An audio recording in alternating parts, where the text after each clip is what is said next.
Hi, this is Karen Elizabeth, and today I'm coming to you with a question that you may have asked yourself. Do I have a scarcity mentality or do I have an abundance mentality? If you know anything about personal development, which I'm assuming you know something about it, there are uh, people of certain age that grew up where the industrial age was their uh, youth. They grew up where there was the depression, and they had to hoard, or they created this hoarding mentality where they had to store things because you didn't know if there would be food, next year or in a few months. You had a what we call a scarcity mentality, and it was induced by the Industrial Revolution, and by the stock market crash and by the Great Depression. And now you have the children of those parents who are raising their children, and much of what they're raising their children to believe has to do with the same kind of understanding. However, we don't live in that scarcity. The world and the economy and the opportunities and the abundance of food and clothing and shelter and the ability to get those things at a very reasonable cost is here for us. And so we no longer have to have that mentality. See, the evolution of mankind is meant to not only expand us and help us to reach our potential, but it's meant to expand humanity.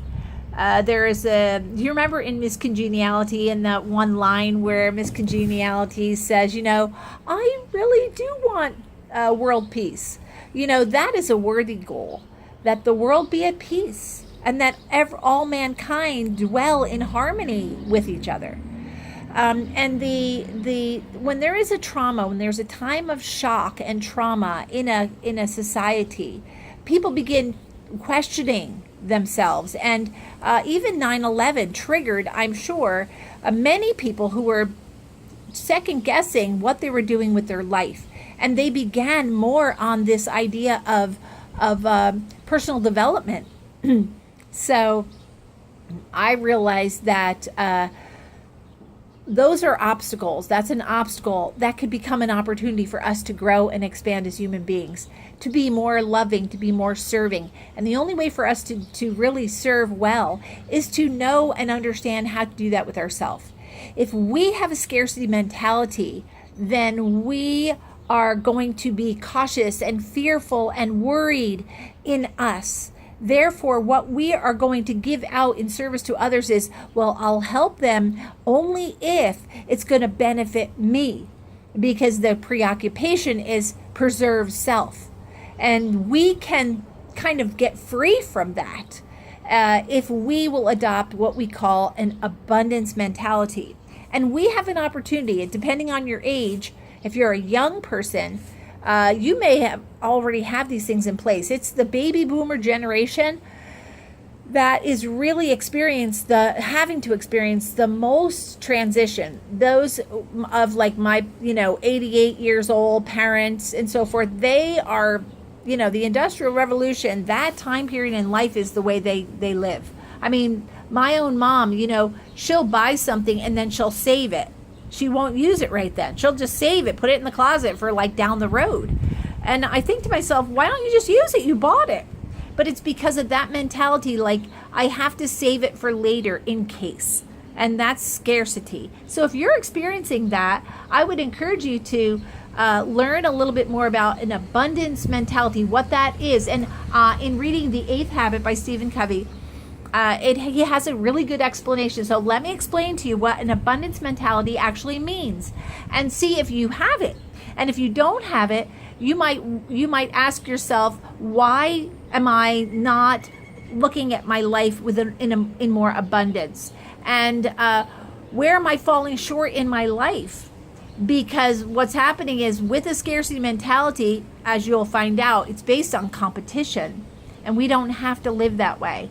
An abundance mentality is based on there is more than enough for all.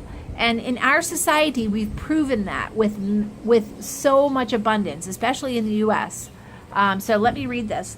It says the abundance mentality means when a person pays the price. Abundance mentality means that rather than seeing life as a competition with only one winner, you see it as a cornucopia of ever enlarging opportunity, resources, and wealth. You don't compare yourself to others and are genuinely happy. Are you like this, especially at work? Are you like this? Genuinely happy for their success. Scarcity-minded people come out of a comparison-based identity and are threatened by the successes of others, even though they might pretend to say otherwise. Mentality says, otherwise. Okay. They know that it's eating their hearts out. Okay. Having that attitude.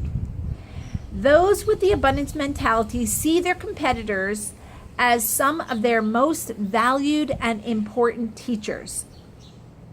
So if you have that, that's great. If you're working in a corporate setting, your company may not have adopted the abundance mentality. It may still be living in the industrial age of competition. While healthy competition is good for motivating us, such as sports teams and so forth, that is a good idea of competition because it motivates us to excel and to be the best we can be.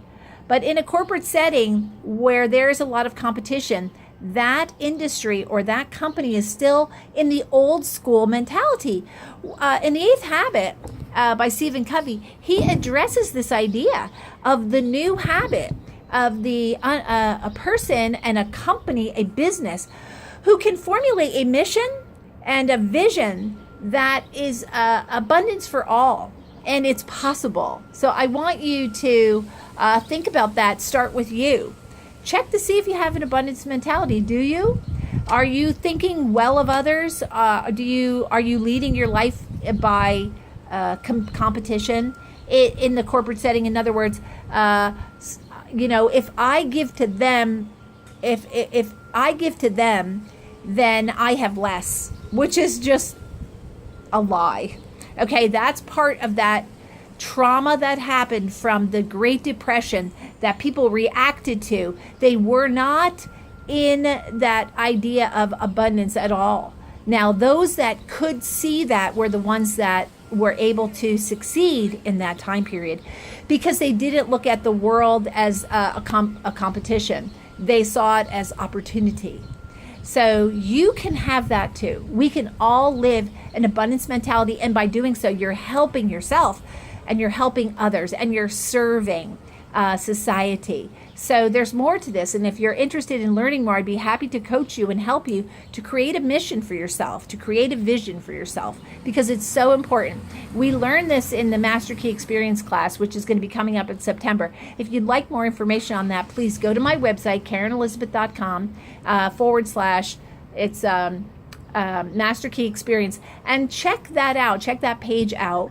And I'll give you early notification about the class. And that class will help you to learn about how to have an abundance mentality. So you guys have a great day today. I bless you all. Bye-bye.